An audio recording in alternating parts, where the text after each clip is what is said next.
From 2009 to 2017, I served as an infantryman in the British Army's Duke of Lancaster's regiment. I applied to join just before my 22nd birthday, and to be honest, I really didn't know what I was getting myself into. But after the initial shock of training, I found it was exactly what I was looking for. I won't bore you with all the cliches about the camaraderie or the spiritual satisfaction that duty brings, because for me, it was the structure I enjoyed the most. I had a terrible time in school, so much so that my mom and dad thought that I had a problem with authority. They thought I was mental for even considering the army, and said I'd be thrown out within a week. But when the staff training you have all been to Iraq and Afghanistan 2 or 3 times apiece, and actually been in combat, it's a lot easier to pay them the respect they demand. And so, just a few months of training, I went from a dickhead layabout with a reputation for getting myself into trouble to an infantry soldier, fit for service in one of the finest armed forces in the world. I joined a little bit too late to see Iraq, but I ended up going to Afghanistan for 6 months over 2013 to 2014 as part of an Afghan Army mentoring team, or OMLET. Soldiering was my life. I didn't want to do anything else, and I could see myself pushing 50 and retiring as some crusty old sergeant with a big fat pension and plenty of time for golf and the grandkids. But as the saying goes, God laughs at those who make plans. In my 8th year of service, so just after I turned 30 in 2017, there was an accident during a training exercise in Wales, and I suffered a pretty severe back injury. I did some rehab for a while, and I suspected that I'd be medically discharged, but the notice came and I was devastated. I put so much faith in the rehab process that I hadn't mentally prepared myself for the worst to happen. So once I was out of the army, I just felt lost. I worked 4 different jobs in the year after I got out. I'd work somewhere for a few months, get sick to my back teeth of the job and the people, and then move on to something else, hoping the results might be different. I found the work dull.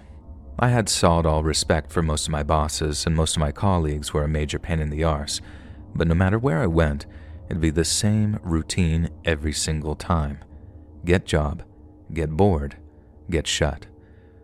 But then finally, I got a phone call from an old mate who was still in the regiment. He knew that I was having a rough time in the civilian job market, but he also said that he might just have the solution for me, and that solution came in the form of a very unique employment opportunity. The Democratic Republic of Congo, or DRC, is one of the most war-torn countries on Earth, and since 1950, it's been embroiled in 7 major civil conflicts. The near non-stop violence means that vast swaths of the country are now lawless and are completely at the mercy of rebel militias or criminal gangs. These groups are often indistinguishable from one another, both in appearance and in their method of violence, but they both have something else in common, in that they both found a truly diabolical way of financing their operations: the poaching of rare and endangered African animals. In the early 2010s, the situation in one of the DRC's national parks got so bad that the country basically begged the international community for help. In Virunga National Park, poachers were killing rare birds, reptiles, antelopes, even hippos for their teeth. But the thing that really caused international outcry was when they started targeting the elephants and gorillas. Virunga is one of the few remaining habitats of the critically endangered mountain gorilla, so when conservationists noticed that they were being shot, caught, or killed in poachers' traps, they were devastated. African forest elephants are also critically endangered, so when the poachers started killing them just to hack off their tusks and leg it, global wildlife charities reacted in a similarly furious fashion. And in the end, the European Union decided to set up what's called the Virunga Foundation, which took its entire African conservation budget and poured it into the defense of Virunga National Park. The foundation inflated the park's budget by around 80%, and then essentially took responsibility for both the park's conservation efforts and its overall security. They employed dozens of additional park rangers and supplied them with small arms, and then, after only the most minimal of training, would send them out to deter poachers and evict illegal farmers from the boundaries of the park. However, while the rangers' initial efforts proved effective, It drove the poachers into an ad hoc alliance with a group of armed rebels known as the Democratic Forces for the Liberation of Rwanda, or for short, the FDLR. In late 2015, when a group of rangers and government soldiers attempted to evict one of the last illegal farmers in Virunga, they were ambushed by a team of poachers and FDLR fighters. When the smoke had cleared, 15 soldiers and one park ranger laid dead. And in a bid to preserve human life and at the direction of both the Foundation and the Congolese government, the rangers ceded ground to the poachers and rebels. They hoped the move might put an end to the violence in Virunga, but they were wrong. In August of 2017, 5 park rangers were attacked while on a routine patrol near Lake Edward. They were first pinned down by a sniper firing from a distant tree line, and then as they struggled to escape, assault teams descended on them from 2 opposing directions. Ranger HQ sent a reaction force of rangers and Congolese soldiers to relieve them, but one by one, the rangers' radios fell silent, and by the time the reaction force reached their position, all 5 rangers were dead. And the same thing happened just a few months later during the spring of 2018 when 5 more rangers and a Congolese army driver were ambushed and killed. And this brought the total number of murdered rangers to a shocking 175. But, as in so many other similar situations, it didn't become critical until the region's tourism was affected. In May of 2018, 2 young British tourists named Bethan Davies and Robert Jesty were on a tour of Virunga when they were spotted by a group of rebels. The ranger charged with guiding them, a 25-year-old named Rachel Baraka, attempted to defend them, but was killed almost immediately as the rebels attacked their position. After a period of negotiation, along with rumors that an SAS hostage rescue team was en route to Virunga, Bethan and Robert were eventually released. But their kidnapping meant that in June of 2018, Virunga had to be closed until the safety of visitors could be ensured. And this, boys and girls, is how my job opportunity arose. And by the summer of 2018, almost every citizen of Eastern Congo knew exactly how dangerous it was to take a job as a ranger. Reports regarding ranger casualties were being widely and frequently published, and it was common knowledge that taking on the poachers and rebels meant doing so with minimal equipment and manpower. In so many words, becoming a Virunga Park ranger was practically a death sentence. So as you can imagine, their recruitment levels dropped off dramatically. At least until they brought in the requirements and extended an invitation to international applicants. If you had any experience as an infantry soldier, the Virunga Foundation was offering very generous pay packets to anyone willing to help train and mentor the ranger teams. As I mentioned earlier, being on that Afghan omelet team meant that I had the exact expertise that they were looking for. It would be dangerous work, and there was every chance that I'd end up getting shot at. But for me, hearing that only sealed the deal. By some bizarre twist of fate, I had a golden opportunity to carry on soldiering, and you can bet your bottom dollar that I grabbed hold of that opportunity with both hands, like a chimp ripping its owner's face off. And just a few weeks after getting that phone call from my mate in the regiment, I was boarding a plane at Manchester Airport, bound for Eastern Congo. 18 hours later, I landed at Goma Airport at around 4 a.m. local time, then met up with my contact in the arrivals lounge. When I was first told about the former Green Beret, whose job it was to orientate international recruits, I pictured some Chuck Norris lookalike who ate bullets, pissed petrol, and crapped rolls of barbed wire. But when I walked into the arrivals lounge, the bloke holding the sign with my name on it looked more like a cross between Jim Morrison and Charles Manson. And I remember thinking, there's no way this guy is ex-Special Ops. But then, the more we talked, the more I realized that he was every bit as legit as he'd been made out to be. His name was Jason, but everyone called him Top because he retired as a first sergeant. He was also the top guy when it came to international recruits, so I suppose taking his title as a moniker just made things easier for people. He was in his 40s, had shoulder-length graying brown hair that was receding up top, and then a bushy coppery beard that was a silvery gray around his chin. With his bead bracelets, lion claw necklace, and tea-shade glasses, he resembled some kind of New Age safari tourist. But the lingo he used, the way he carried himself, and the fact that he was almost fluent in the local language all made me think, yeah, this bloke's the real deal. From Goma Airport, we traveled by minibus to a much smaller airstrip in the southern section of Virunga National Park. The journey took around 2 hours, giving Top and I plenty of time to get acquainted after he filled me in on what to expect. We'd be flying over Lake Edward before landing at a ranger base camp at a place called Ishango. There, I joined several other foreign volunteers in training and mentoring the rangers, but most importantly, I'd also be going on patrol with them, and going on patrol meant getting into scraps. Top made that abundantly clear to me. If I went on patrol, there wasn't merely a chance that I'd be exchanging fire with poachers or rebels.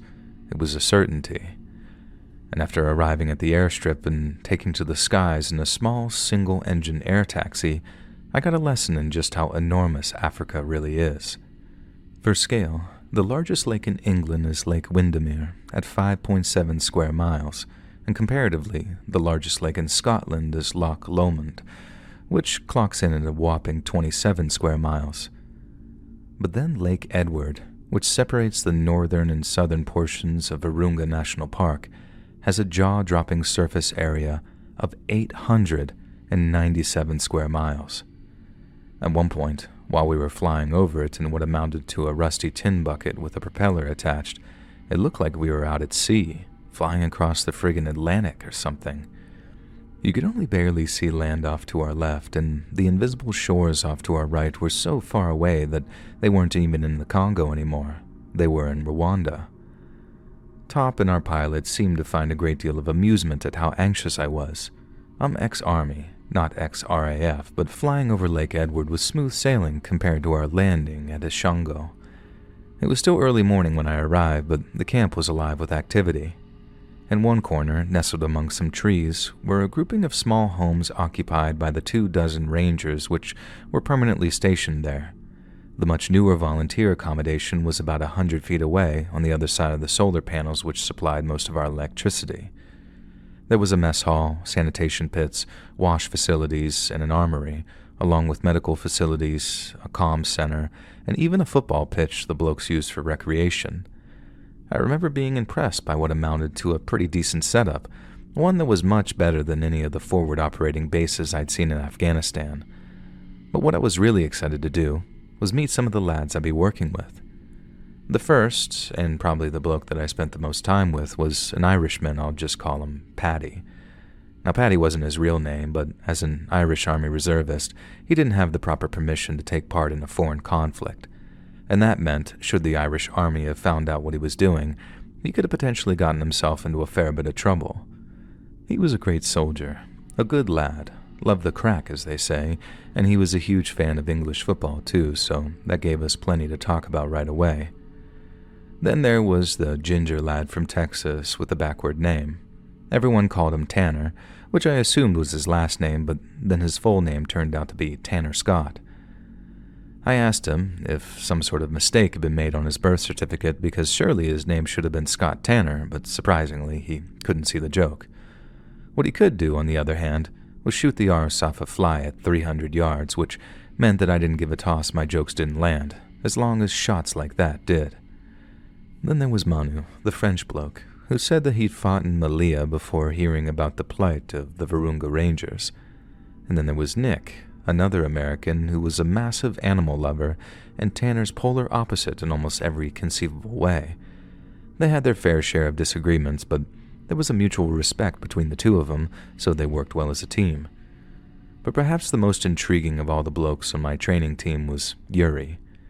Yuri was an absolute unit of a man, who looked a bit like the bloke Jason Momoa played in Game of Thrones. He claimed he was a mercenary, and sounded very, very Russian, but then when I asked whereabouts in Russia he was from, he almost blew a gasket. He said he wasn't Russian, that he hated Russians, and that he was from a place called Moldova, where hating Russians was a sort of national tradition. And after that I thought that he'd got the hump with me, but it turns out that was basically Yuri's default mood, at least when dealing with humans anyway. And that's because Yuri, despite being built like a brick outhouse, was a vegetarian, and when it came to loving animals, Yuri made Nick look like Colonel Bloody Sanders. And unlike the rest of us, who were only too happy to take the Foundation's money in exchange for our services, Yuri had volunteered in the truest sense of the word, as in, he was working completely free of charge. Thanks to his exceptionally dodgy line of employment, he didn't need the Foundation's money. The only reason he was there was because he loved animals and he despised what the poachers and rebels were doing. Then when I asked him how he reconciled his love of nature with his penchant for killing poachers, he told me something I never forgot. The poachers are like rats, he said. They will kill the elephant and gorilla until none remain. Then what will they do? When they have nothing left to sell and nothing to eat, they will only slaughter each other. Better to send them to hell now while their bellies are still full. We'd all fought in our fair share of mostly pointless bullcrap wars, most of which were based on lies and greed, of course. So to be somewhere we'd chosen, doing something good for once, it felt like it was good for our souls. But if it was good for our souls, it certainly wasn't easy on our minds or bodies. Patrolling the banks of the Simliki River could be tough going, but then hiking up into the foothills of the Hrenzori Mountains had us absolutely gassed. The wildlife was a huge problem, quite literally when it came to the likes of elephants and hippos, who can become very aggressive when they feel you're getting a little too close to them or they're young. I was probably the most afraid of things like spiders and scorpions, but ironically, while their bites and stings could be incredibly painful, they weren't the things that you had to really keep your eyes peeled for. It was the snakes, like the Gaboon viper, which posed the most significant threat to our well-being, mainly because they could be so well camouflaged among fallen leaves that by the time you do see them, it's far too late, and a routine patrol suddenly becomes a casualty evacuation, because you might just lose your leg, or arm, or whatever it's bitten, unless you get fast treatment. We were told that the bats who roosted up in the trees in the forest were riddled with things like rabies and even Ebola, and that if we got guano anywhere on our bare skin, especially around our mouths and faces, we were to report to the medics immediately because it was a potentially life-threatening level of exposure. We were also told to be on the lookout for bees and wasp nests because, if disturbed, their African variant had been known to pursue interlopers relentlessly before stinging them to death. And we had to worry about aggressive monkeys or baboons, and the crowned eagles that nested up in the mountains could blind you in a dive bomb attack launched from nests that you wandered too close to. We also had to keep away from the freshwater snails who carried parasites that make death feel preferable to going to the toilet. But without a doubt, the thing that scared me the most were the tsetse flies. Tsetse flies are a little bit like horse flies in that they're the size of a housefly but will give you a pretty nasty bite. However, unlike horse flies, who as far as I know can't pass on any disease, tsetse flies can pass on a nasty little parasite which causes something called sleeping sickness. The early signs are things like headaches, high temperatures, and joint pain, and so at first it seems like little more than a stubborn cold, but then later, once the parasite invades the central nervous system, it can cause some horrifying symptoms. I'm talking about things like distinct and frightening personality changes, mobility issues, and a sudden desire to sleep during the day and stay awake during the night. Then, without treatment, the afflicted can grow weaker and weaker until they pass into a coma and die. Seeing as there are no vaccines for the disease, everyone at base camp, Congolese included, were absolutely terrified of tsetse fly bites and the sleeping sickness they caused. But thankfully, preventative measures meant no one came down with it, at least not while I was there anyway. Those were just the natural hazards that we had to worry about, but it was the unnatural ones that posed much more of an active and deadly threat. I remember the first time that we were out on patrol, the first of many snipers' bullets whistled past me. We were walking through fairly long grass at the time, so we were able to hit the deck and wait it out until it was safe to get moving again. Usually speaking, a small group of poachers would see a much larger ranger patrol and take a couple of pot shots at them and then just scarper while we were all in cover. They were terrible shots, and probably didn't even zero their weapons properly because who needs accuracy when you're shooting an elephant? But that being said, and never failed to get the blood pumping whenever you heard that crack or whiz, depending on how close the shot came. Back when I was in the Army, if we took shots from a sniper, we'd have our machine gunners ripping up the horizon, or we'd be calling in airstrikes on positions we even thought might be occupied by said sniper. But then, with the Virunga Rangers, we had to hold our fire as much as possible out of consideration for the wildlife. The poachers shot at whatever the hell they wanted, whereas we had to be absolutely certain about our targets and we couldn't open fire. That was very reminiscent of Afghanistan, so it was something I could adjust to. What I couldn't adjust to was almost being completely outgunned by the enemy. The Rangers' armaments consisted of mostly AK variants, be they Chinese or Eastern Bloc, and then a few shotguns and scoped hunting rifles for close quarters or long-distance engagements. The poachers' rebel allies, on the other hand, were able to field light machine guns, rocket-propelled grenades, and even light artillery in the form of 82mm mortars. I'd had mortars fired at me in Afghanistan, so again, I knew exactly what to expect. But as it turned out, getting shelled in the Congo was a hell of a lot different than getting shelled in Afghanistan. I remember the first time it happened, we were patrolling the gentler slopes near the base of the Rwenzori Mountains, and this was always risky, as the heavily armed rebel group made the mountains their HQ. But it was a case of either putting on a show of force, or show we weren't afraid of them, or they'd take it as permission to run riot in the park's northern sector and lay waste to the many families of elephants who made it their home. So there were 14 of us walking up and down the slopes, me, Patty, and Tanner, then 11 Virunga Rangers. We hadn't had any trouble patrolling the forests, but then we had to clear quite a large area of mostly open ground to make sure that the poachers hadn't left any traps behind. We'd been plodding through this field of long grass for a few minutes when I suddenly heard what I thought was a light aircraft passing overhead. My eyes darted upwards, but despite the clear blue sky, I couldn't see anything flying in the air above me. But that thought must have lasted no more than half a second, because as I heard the noise take on that telltale descending drone of incoming ordnance, I knew what was coming. I just never heard a mortar shell scream like that as it came hurtling down towards me, and the sound it made was nothing short of petrifying. Afghanistan is a dry place, so when something flies down from the sky at you, it makes a very distinct hissing or whistling sound. But in the Congo, it was so damp that the humidity affected the sound of incoming shells. That dry hissing before something exploded was bad enough in Afghanistan, but the shriek those mortar shells made in the Congo made it feel like the rebels were firing freaking banshees at us. They'd scream this 3-second-long sphincter-puckering wail that sounded to us like, "We're coming to get you." And that, let me assure you, was somehow far worse than getting next to no warning at all. And then, unlike Afghan, there were trees everywhere for the mortars to smash into, and when they did, the explosion would send a shower of splinters into whoever was unlucky enough to be standing under said trees. I saw some pretty horrific injuries in Afghanistan, but nothing like what I saw in the Congo. All the Rangers wore soft covers, either khaki bush hats or their signature forest green berets. So when mortars or RPGs exploded in the trees above them, they were incredibly vulnerable to the shrapnel and splinters that came tearing down through the canopy. I saw a bloke with a splinter the size of my arm sticking out of his face.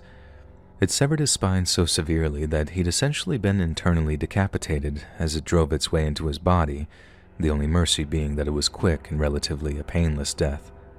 Another ranger was not so lucky. A rebel RPG gunner scored a direct hit on the tree that he was taking cover behind. The warhead-shaped charge punched through the trunk like it was nothing and cut the ranger in half at the waist. It only managed to drag half of him out of the fight, and he stayed alive and in pain for a shockingly long time. The rest we had to leave for the animals. Nick, the bleeding heart American lad, took a bullet through the shin during a patrol along the river. It punched such a big hole through his leg that we thought that he was going to lose it, and as the massive, definitely not Russian Yuri tied the tourniquet around his leg and threw him over his shoulder in a fireman's carry, he was swearing and shouting, "My mom's going to be so mad at me." It's weird where your mind goes in moments like that. You take a bullet through the leg fighting poachers in Africa, but all you can think about is your old mum back home and what she's going to think about it. Not the months of surgery and rehab or the risk of infection. You think about your mum. But without a doubt, the scariest thing that happened when I was in the Congo happened towards the end of my 6-month stay. We were manning some listening posts out in the forest overnight, maybe 10 to 15 miles away from the mountains. It was something the rangers had taken to doing in order to intercept the poachers who'd sneak down the mountains during the wee small hours of the morning before preying on animals at dawn. The tactic has proved very effective already, but they wanted to know if there was anything they could improve on in terms of positioning and procedure. So me, Patty, and Yuri ended up going out there with them one night. Nighttime in a war zone is always very frightening, and any little sound scares the shite out of you. Then, factor in that we were in Africa with all kinds of massive creepy crawlies skittering around our wee fighting holes, and it made for some pretty scary moments. But none more frightening than the time we got ambushed whilst in pitch darkness. We were in our fighting holes, all spaced out over 3/4 of a mile, when one of the rangers started keying his radio handset. A soldier might do this if he suddenly spotted the enemy so close to him that he can't talk, or the enemy might hear him, so as you can imagine, we were expecting a scrap. But when it came, it wasn't the usual chaos we'd grown used to. It was surgical. One Congolese ranger got shot in the chest. Then when we all dived into cover, another ranger leaned out from the tree that he was hiding behind in the hopes of catching sight of a muzzle flash. But no sooner than he did, he took a bullet right between the eyes. That's when I realized whoever was shooting had some sort of night vision capability. They could see us, but we couldn't see them. It must have been like shooting fish in a barrel, to be honest. Rangers who exposed themselves to try and suppress the shooter were almost immediately cut down. Then as we all turned tail and fled, we were doubly exposed. As we ran, more and more of us fell, and for the first time, I was certain that the next bullet had my name on it. There were loud, blood-curdling cracks as bullets passed inches over our heads, and then ear-splitting screams or anguished grunts whenever one found its mark. It was easily the single scariest combat experience I had ever endured, and to this day, I'm not sure how I was able to walk away from it unscathed. Not when so many others didn't. There were about 20 rangers manning the listening post that night. 20 men who converged on one position with the goal of overwhelming what we assumed was a much smaller force. But it was us that ended up getting overwhelmed. Of the 20 men that went out into the forest that night, only 6 returned, and unfortunately, Yuri wasn't one of them. He wasn't the first foreign volunteer to make the ultimate sacrifice for Virunga and its animals, and I doubt that he'll be the last. But he was the only man to give his life when I was there, so I imagine I'll remember him till the day I die. There were a few more incidents like that, men being inexplicably shot under the cover of darkness, and then one day they just stopped. We went back to owning the night again. The poachers and rebels didn't seem quite so bold anymore, and although that obviously made us all very happy, it left us asking a lot of questions. How had the rebels suddenly got their hands on night vision equipment? Then why had they suddenly opted not to use it anymore? They weren't exactly short of cash for the most part, and nor were they professional soldiers, so it was possible they'd bought themselves some expensive thermal imaging equipment only to break it through improper use or lack of maintenance. The theory swirled for a while, and then one day, Top, the coordinator for the foreign volunteers who met me at the airport, said he'd heard a chilling rumor on the SOF grapevine. Apparently, a group of Chinese mercenaries had signed a short-term contract to work somewhere in the Congo. The Chinese have been pretty heavily involved in sub-Saharan Africa for a while now, with their Road and Belt initiative, so it wasn't out of the question that a Chinese-based private military contractor were operating in the region. But when one ex-SOF guy heard that they were headed to North Kivu, exactly where the Virunga National Park is, he figured that was information we needed to know. Unfortunately, we got the news way too late, but as any soldier might tell you, that's something you get used to in a conflict zone. The thing I couldn't get my head around was the fact that we might well have almost been ambushed and killed by Chinese special forces, either former or serving. We'd heard rumors that the poachers had backing from wealthy Chinese smuggling outfits who were heavily invested in the importation of rare animal parts, but for the longest time, we'd considered it just that, a rumor and nothing more. Yet what happened that night at the listening posts, as in the speed and precision with which we were ambushed, had made me a firm believer and makes me think that there's a much more shadowy game being played. After I got home, I read a book about the scramble for Africa, which was the rush by European powers to colonize the continent in the late 19th century. My intention was to learn more about the place I'd almost died in, but all it did was make me consider the present. It seems to me like there's a new scramble for Africa, and the intentions of the countries involved this time are around just as ill as those who took part in the first.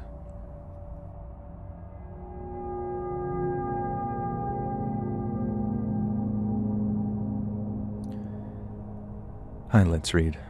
This story was shared with me by my late grandfather, who has long since passed away.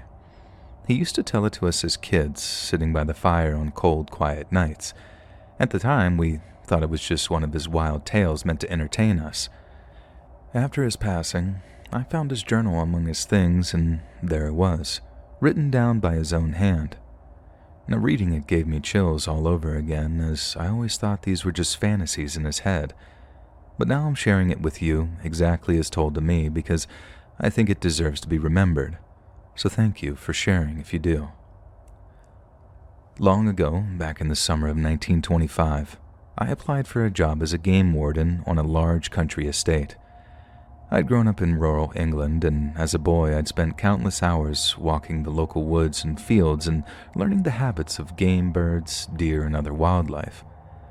I had and still have a huge passion for the great British countryside, and so with that in hand, I approached the estate manager of the nearby Capsthorne Hall. I handed Mr. Wilkinshaw a letter of recommendation from the local rector, a man who'd known me since I was a boy. Back in those days, character counted just as much as ability, but the letter didn't appear to sway Mr. Wilkinshaw in the least bit. He told me that being a game warden was no job for a young man such as myself, and that even if I was bullheaded enough to disagree, Capsthorne Hall wasn't the place for me to start. I tried to plead my case, but Mr. Walkinshaw was steadfast in his dismissal, at least until I'd turned my back on him and walked away a few steps. It was then that he called after me and told me if I was serious about working with him, I should return the next morning and after rethinking my proposal. Well, I thought about it and decided that I still fancied life as a game warden, and so back I went the next morning to talk to Mr. Walkinshaw. Impressed at my return, Mr. Walkinshaw invited me to partake in an on-the-stop interview, which thankfully was far from formal. He took me on a walk across the grounds, quizzing me on my knowledge of wildlife and how I'd handle trespassers or poachers. I had to demonstrate that I could recognize the tracks of different game animals and predict their movements. Then, as for the areas of knowledge I was lacking in, Mr. Walkinshaw assured me that he'd fill in the gaps. I'd receive ample instruction on the handling, maintenance, and use of firearms. I'd also be taught how to track a poacher's path, how to mend a broken pheasant pen, and how to set snares or traps with precision. However, once I had proven my competence, Mr. Walkinshaw informed me that perhaps the most important factor wasn't my proficiency, it was how much I could be trusted. The landowners often entertained guests for hunts, and it was vital to ensure their enjoyment without any disruption or violation of their privacy. I assured them that I could do the job quietly and efficiently, and that the lord of the manor's private business was of no interest to me whatsoever. Then, and only then, was I offered the position, which came with accommodation in the form of a small cottage on the edge of the estate. My duties began immediately, checking the pheasant pens, repairing fences, setting traps for foxes, and patrolling the grounds after dark. It was solitary work, but I got a great deal of satisfaction from it, ensuring the game thrived and that the estate remained secure. It became a matter of personal pride for me. But at the same time, the job wasn't without its challenges. Poachers were a constant threat, and dealing with them required firmness and tact. But in those early days, I relished the responsibility and the rhythm of life and service to the land. But reality was, I labored in ignorant of Mr. Walkinshaw's rather cryptic warning, as well as the estate's true nature. It was a clear, quiet night in the late autumn, the kind where the air is still balmy, but the faint rustle of leaves can carry for miles. I was doing my usual rounds, patrolling the far edges of the estate near the woods that bordered the nearby moors. The pheasants had been restless that week, and I suspected a fox had been prowling close to their pens. So, with my lantern casting a soft golden glow ahead of me and my shotgun rested comfortably in the crook of my arm, I carefully and silently patrolled while keeping my ears and eyes peeled. As I approached the old oak tree near the gamekeeper's path, I heard an unnatural sound coming through the trees. It wasn't the stealthy padding of a fox or the quick dart of a hare, but rather a low, guttural growl that made the hairs on the back of my neck stand on end. It came from the deeper part of the woods, beyond where my lantern could reach, and the moment I heard it, I paused, my grip tightening on the shotgun. And then I saw it, just beyond the trees where the shadows grew thick. At first it looked like a man crouched low on the ground, but there was something about the way it moved, something that seemed wrong to me. Its shoulders were hunched and too broad, while its limbs seemed far too long to be those of a fox or even a deer. The moonlight caught its eyes, reflecting a yellow gleam that sent a shiver through me. It sniffed the air, and I could see the glint of sharp teeth and a mouth that seemed too large for any human face. My instinct told me to retreat, but my duty held me fast. Poachers I could deal with, predators too. But this was something else entirely. I raised my shotgun, calling out, "Who's there?" with my voice sounding steadier than I felt. The figure straightened, and that's when I saw its full height, taller than any man, with a body covered in coarse, dark fur. Its hands, or claws, whatever they were, hung at its side, long and sharp, and as my eyes found them, I began to question the strength of my shotgun. It stepped forward, slowly and deliberately, and I felt rooted to the spot. Was it a man in some terrible costume, an animal disfigured by disease? I asked 1,000 questions in just a few short seconds, but no answer satisfied my terror. Its growl deepened, reverberating in my chest like thunder. I raised the shotgun, then fired a warning shot into the air. The sound echoed through the woods, startling a flock of roosting birds into flight, but the creature didn't flinch. Instead, it let out a bone-chilling howl that started low but rose into a piercing wail. My heart pounded. I took a step back, and then another, and another. Thankfully, the creature advanced no further and instead stood its ground, watching me with eyes that glowed in the bright silvery moonlight. Then, as quickly as it had appeared, it turned, dropped back down to all fours, and then melted into the shadows of the trees.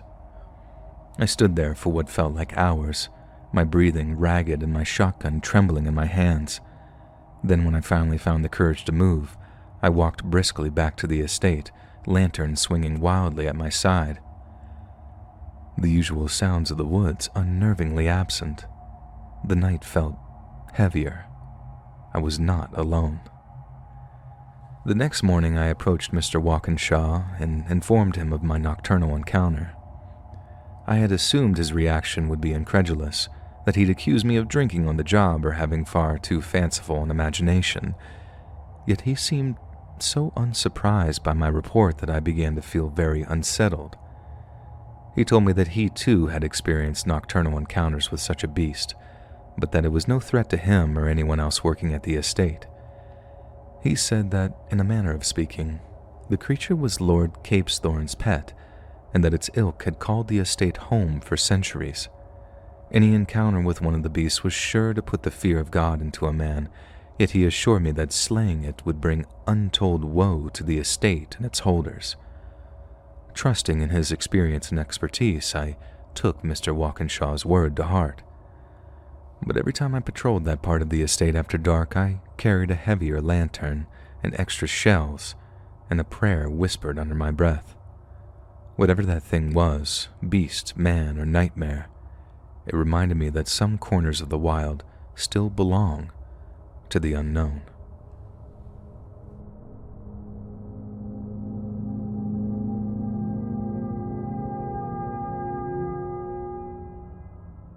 I recently came across a collection of old letters at an estate sale in Edinburgh, Scotland.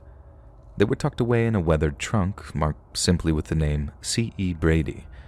At first glance, I thought that they might be just routine correspondence from a different era, but as I began to read, I realized these letters told a very haunting story, and I thought the Let's Read audience might appreciate this chilling tale captured in these letters. I've transcribed them here exactly as I found them, and leaving it up to you to decide if they are simply the remnants of history, or maybe something more sinister. As I said, what follows is a series of letters, exchanged between several authors during the spring and summer of 1891. They provide us with an insight into the life and times of one Charles E. Brady, a world-renowned big game hunter from Scotland, as well as those of his assistant, Jack Thompson. And they read as follows. Government House, Livingston, North Rhodesia, the 20th of April, 1891. Sir, in service of Her Majesty Queen Victoria, it is with great respect for your extraordinary reputation that I take up my pen to write to you. Your feats in the wild places of Africa are the stuff of fable, and your name is spoken with admiration in the halls of both London and the colonies. It is therefore to you that I must turn in a matter of utmost urgency and peril. Reports have reached me of grave disturbances in the Luangwa Valley. A beast of no ordinary description has wrought havoc upon the local settlements, destroying crops, maiming livestock, and, lamentably, causing injury and loss of life among the native population. Those who have survived its wrath describe it as a lion of monstrous size and ferocity, though some accounts veer in the realm of the fantastic, suggesting a creature beyond the natural order. Such an affliction upon the people not only jeopardizes their lives and livelihoods, but also imperils the fragile stability of the region. I need not tell a man of your experience that fear and discontent left unchecked can fester into larger troubles. Given your unparalleled expertise in tracking and dispatching the great predators of the African wilderness, I implore you to lend your skill to this urgent endeavor. Your task, should you accept, will not be without danger, but I trust that your courage is equal to the challenge. I shall see to it that you're provided with a capable retinue, adequate supplies, and whatever provisions you might require for the journey. I am fully prepared to compensate you handsomely for your efforts, but I hope that the opportunity to once more test your mettle against nature's fiercest adversaries while rendering a noble service to the crown might also weigh in your decision. I await your reply with great anticipation and remain, sir, yours in earnest faith, Sir Arthur Ashbury, Governor of Northern Rhodesia. Camp on the Luang River, Northern Rhodesia, the 3rd of August, 1891. My dearest Margaret, I hope this letter finds you well, my love, and that our little ones are behaving themselves as I would expect. By now you'll have received my last note sent from the ship, but I am writing to you now from deep in the heart of Africa, where the work I've been called to undertake has finally been laid bare. Margaret, it is no simple task that keeps me from your arms, but one of great peril, and if I succeed, one of great reward. I have come here to hunt a lion, but not just any lion. The beast is a terror, Margaret, a man-eater, prowling the Luangwa Valley and laying waste to everything in its path. It's already taken the lives of several poor souls and left the villages in fear. It's no ordinary creature, I can tell you that much. The natives speak of it in whispers like it's a devil from the bush. And I won't lie to you, Margaret, it's dangerous work. This lion is clever and fierce, and the land here is nothing like I've ever seen before, wild and untamed. The nights are alive with the cries of beasts, and the air is thick with the scent of earth and fire. But Mr. Brady and I have been given a team of trackers who know the terrain, and I've got my rifle in good working order. If I'm careful and keep my wits about me, I'll see this through. The rewards, Margaret, are far more than I could ever hope for back home. The governor himself has promised a handsome sum for my service, enough to see us a good many winters and set the children on a fine path. This could be the opportunity we prayed for, Margaret, the one that lifts us from the scrape of life and into something better. I promise you this, I will return.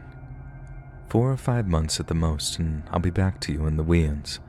Until then, I ask you to keep me in your prayers and know that every step I take, I carry your love with me. You're the strongest woman I know, Margaret, and it's your face that keeps me steady when the shadows grow long. Kiss the little ones for me and tell them their father will soon be home with the tales of Africa and a heart full of love for them all. Yours now and always, Jack. Camp on the Luangwa River, Northern Rhodesia, 5th of August, 1891. To His Excellency Sir Arthur Ashbury, Governor of Northern Rhodesia, Livingston. Your Excellency, I write to you with a heavy heart and grave tidings from the field. Upon receiving your summons and undertaking this expedition, I arrived with high hopes of quickly addressing the threat posed by the man-eating lion terrorizing the Luangwa Valley. However, what I found at the appointed village of the Luangwa River was a scene of utter desolation. The village was silent, its only occupants the dead. The beast you spoke of had struck before my arrival, leaving a trail of destruction and grief. Several bodies lay scattered, showing unmistakable signs of a lion's ferocious attack. Among them, I regret to inform you, was the man you appointed as my contact, a fine fellow, I am sure, who tragically fell victim to the creature's savagery. The surviving villagers, in their terror, have fled to seek safety further afield, leaving the settlement abandoned. This turn of events leaves me at a crossroads. With no fresh intelligence on the lion's whereabouts, I find myself compelled to return to my camp downriver and await further reports of its movements. It is my hope that the beast's next appearance will be met with swift action, but it troubles me deeply that its rampage may cause further suffering before I am able to bring it down. The lion's cunning is unlike any predator I've encountered in all my years of hunting. It is methodical, striking where it senses weakness and retreating before it can be caught. The terrain of this valley, though breathtaking in its beauty, provides ample cover for such a creature to stalk unseen. I will need every ounce of patience and skill to track it to its lair and end its reign of terror. And I shall remain vigilant, Your Excellency, and send word as soon as new developments arise. It is my solemn vow that I will not leave this valley until the lion has been dealt with and the peace of its people restored. I only pray that the cost of lives and livelihood may be kept to a minimum during the time it takes to finish this grim task. I shall send updates as regularly as possible, though the isolation of this region makes communication difficult. Rest assured, I am dedicated to this endeavor and will see it through to the very end. Yours in service to the Crown, Charles E. Brady, Big Game Hunter and Explorer. Camp at Luangwa Fork, Northern Rhodesia, 14th August, 1891. My dearest Margaret, I pray this letter reaches you safely, though I fear its contents may cause you distress. I write with a heavy heart, for this expedition has taken a dire turn. What we thought was a single dreadful foe has proven to be far worse, and the task before us is now greater than I could have ever imagined. We've been tracking this lion southward along the river, following its bloody trail, when word reached us of fresh attacks in the northern villages. At first, we dismissed it as an error, a case of frightened minds spreading false alarms. But the reports persisted, and when we examined the patterns, a horrifying truth emerged. There is not one man-eater, but two. The realization chilled me to the very bones. These lions are no ordinary beasts, Margaret. They work in tandem, like a force of darkness bent on tormenting this land. As one strikes in the south, the other moves north, leaving destruction and death in their wake. The people here speak of them as demons in lion form sent to punish the living. I am no superstitious man, but looking into the devastation they have wrought, I can see how such fears take hold. We are left with no choice but to divide our strength. Mr. Brady will remain in the south while I make my way northward to defend the villages there.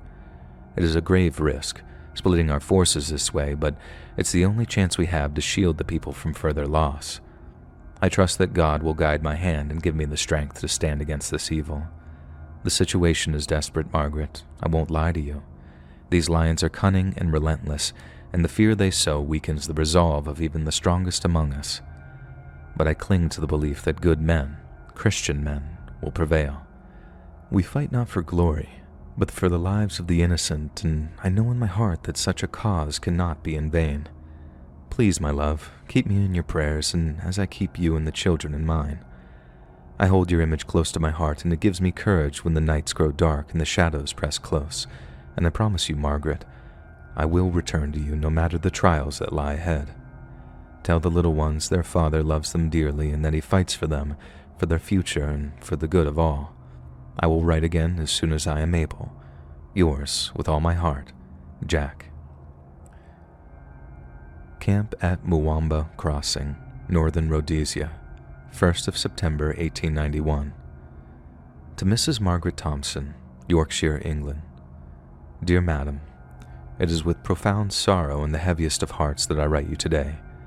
I regret that my words must carry such grief to your home, but it is my solemn duty to inform you of the passing of your husband, Jack, who fell in the line of duty during our efforts to protect the villages of the Luangwa Valley from the scourge of the man-eating lions.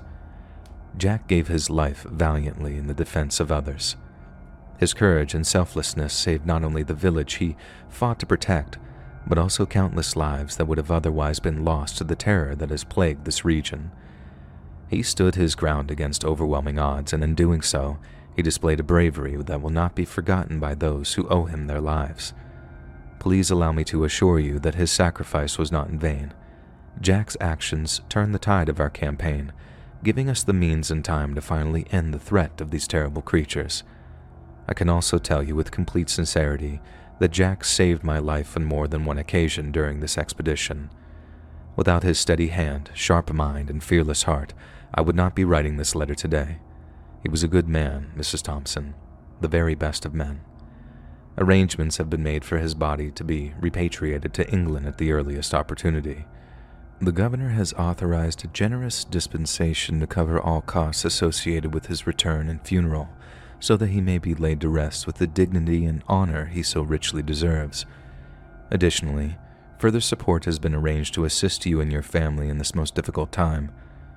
Though words may never ease the pain of such loss, I hope you will take some solace in the knowledge that your husband's sacrifice was made in the service of others, in defense of the innocent, and for the greater good. His actions were those of a hero, and his memory will endure not only in your hearts, but also in the hearts of those he saved. Should you wish, I would be honored to share more about his deeds and bravery during these dark days. He spoke often of you and the children, and it was clear that his love for you gave him strength in the face of danger. Please accept my deepest condolences and know that you and your family are in my prayers. Your humble servant, Charles E. Barkley. Hey friends, thanks for listening. Click that notification bell to be alerted of all future narrations.